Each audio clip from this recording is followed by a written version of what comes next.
Hi everyone, I hope you're having a great day. Thanks for coming back and joining me as I promised to finish the story. His name was Andrew.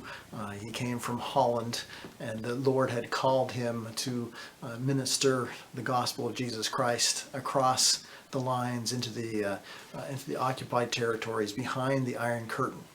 As he was on his way from Austria into Yugoslavia, he was stopped at the border for the checkpoint, and the guards came out. They seemed surprised and almost pleased to see him.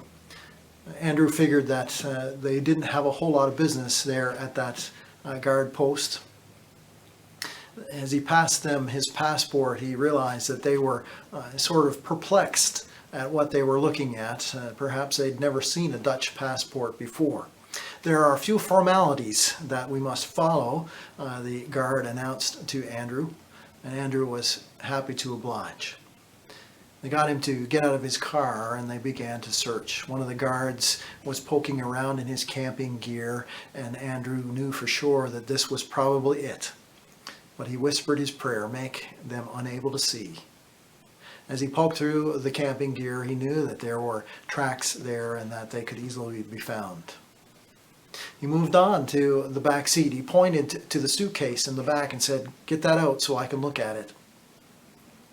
He was glad to oblige. He slid the seat forward, took the suitcase out, opened the top, opened the lid, and the guard began to search. He lifted up the shirts, and there below the shirts were boxes of Gospels. He figured this was it, yet the guard continued to look around and poke around throughout the car. And while the other one asked, "Do you have anything to declare?" "Well, there's my money and my camera and my watch," and his voice tailed off. And the other guard said, "Do you have anything else to declare?" As he continued to poke around through the load.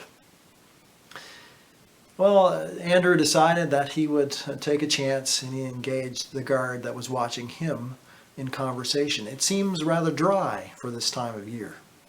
And they began a pleasant small talk about the weather. Well, when Andrew could hold the suspense no longer, he peeked back over his shoulder and realized that the guard who had been searching his car was no longer interested in much of what was in his car. Instead, he was more interested in the conversation that they were having about the weather. When he caught his eye, the guard looked up and said, "Are there any other things that you have to declare?" "Only small things," Andrew said, knowing that the tracks weren't very big. "We won't bother with him anymore," said the guard that he was talking to. He passed him his passport with a little bit of a salute and said, "You are free to go."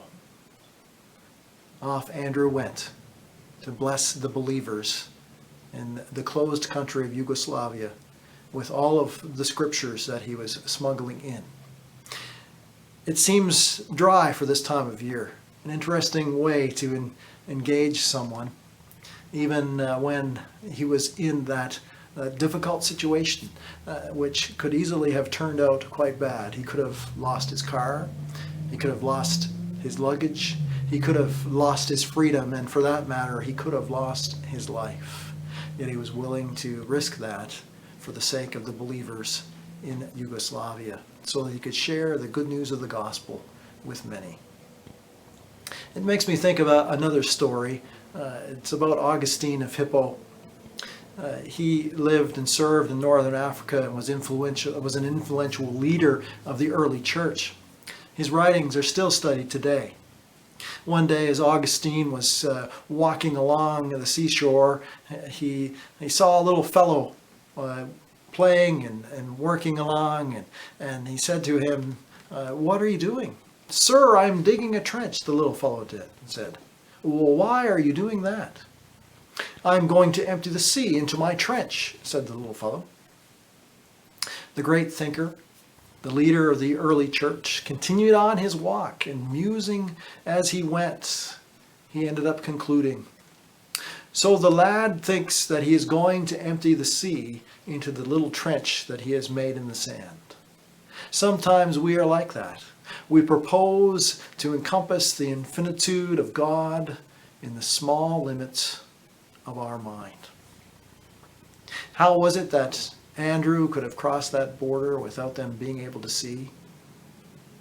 It's because of the greatness of God. God does amazing things. I hope you have a great day, and God bless you.